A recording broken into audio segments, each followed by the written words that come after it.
Good afternoon everyone, I am Mr. Ish. Thank you for joining me for this video where we are looking here at this representative cycloaddition reaction concept. The Diels-Alder reaction is perhaps the most famous of these, and it is something which everyone must know. It requires a diene and it requires a dienophile, which is a spin-off from the word nucleophile. You have a dienophile plus a diene to give you a cycloadduct. What's a cycloadduct? It's a compound formed from a cycloaddition reaction requiring a diene and a dienophile.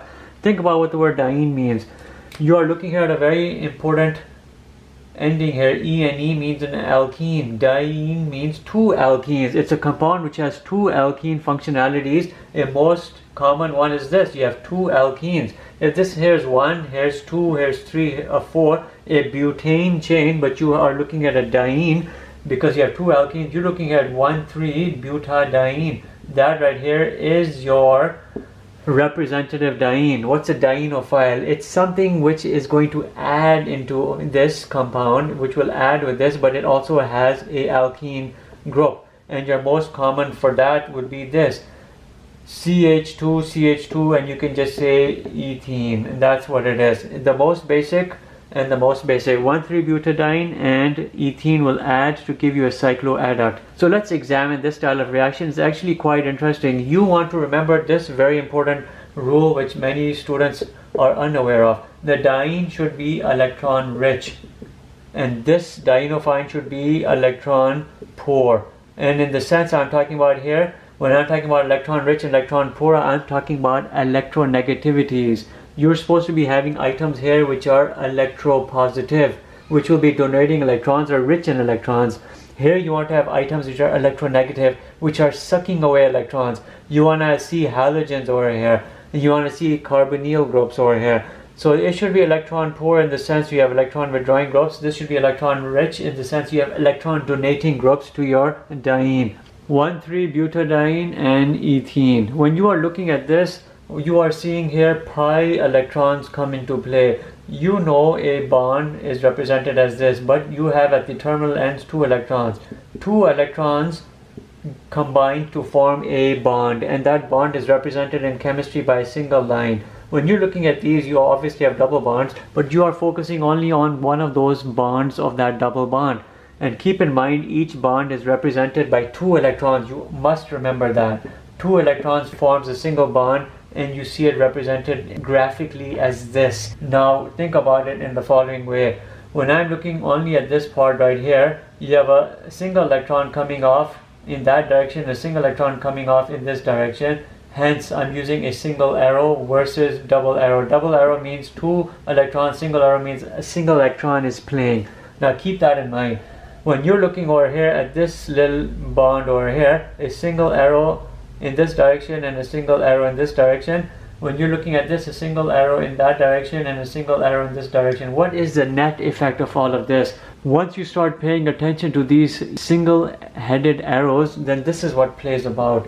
You're seeing one electron come here, one electron over here, and what you end up seeing is this over here. I'm going to show you the final product momentarily, but I'm breaking everything down for you in a representation. This bond which remain unaltered is exactly over here. One electron here, one electron here, you ended up seeing something like this.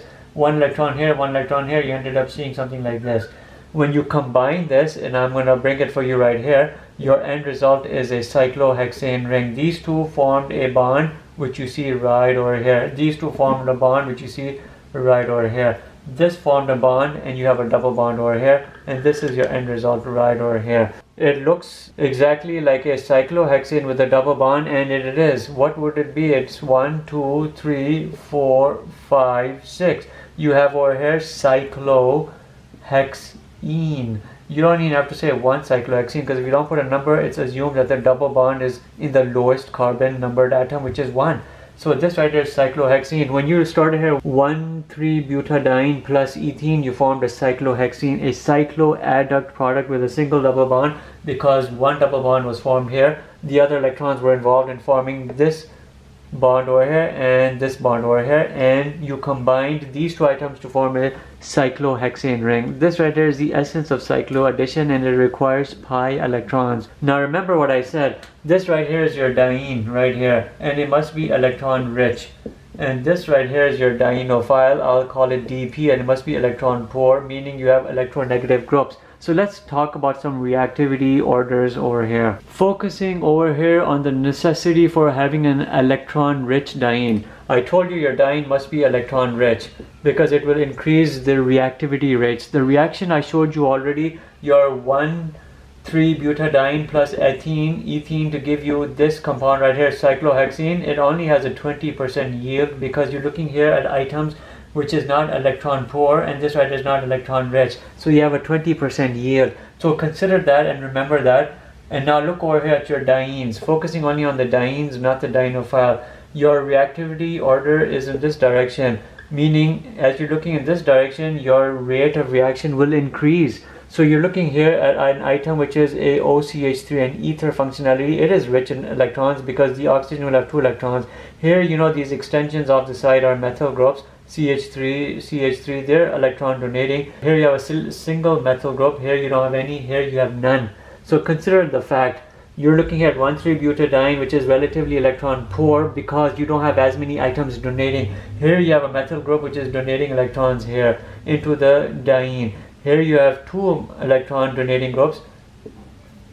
Here you have something which is an ether, which is even better than a methyl group.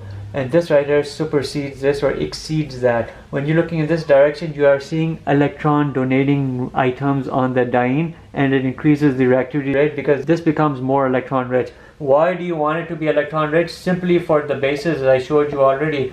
Because what you're going to end up doing is you're going to pluck an electron from here, and in this direction you'll do one in this direction and one in this direction. The ease by which this donation will occur of electrons depends on you having an excess supply of electrons to do it. If you have items which are donating electrons or they're inductively donating electrons into your diene, the ability to do this type of splitting reaction is easy and it becomes faster.